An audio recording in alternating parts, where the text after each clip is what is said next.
In a typical deal, we have a fair amount of diligence to do on kind of the merits of the claim. Here, I think that piece of it is really quite streamlined because the claim is very public. We know a lot about it. We're very familiar with it. We think it's a very strong claim.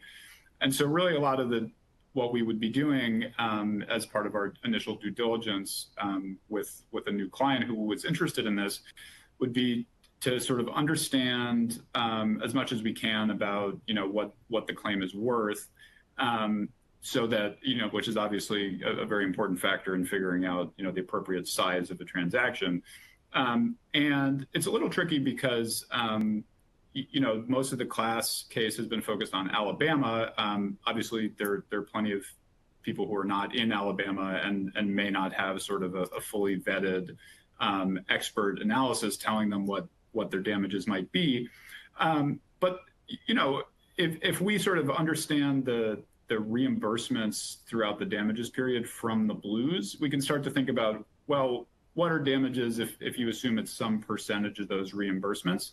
And what is the percentage? Well, it's hard to say, but it will depend on a few different things like the geography, what the blues market share is in the different markets, and all those sorts of things.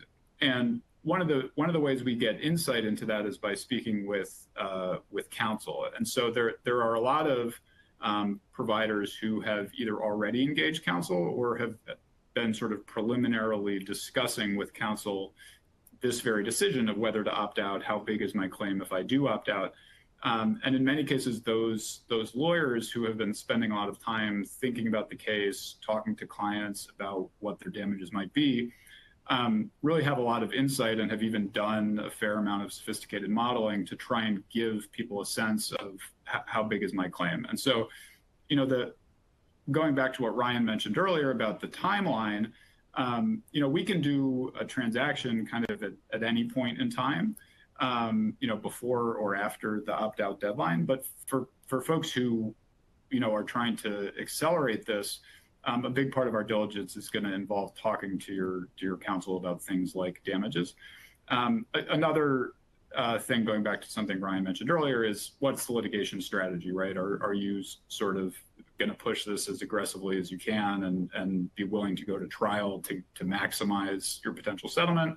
Or are you interested in sort of a less adversarial approach, that might sort of be a little bit easier, a little less disruptive commercially, and that would be another factor, obviously, that would affect how we think about the size of this. And then if once we kind of do that, which is again can happen pretty quickly because we're so familiar with the case, once we kind of propose terms and align on them, it's the kind of transaction we could close in a matter of weeks. And so, as you've mentioned, we're kind of willing and able and eager to move as quickly as clients want to get them this capital if it's something they're interested in pursuing.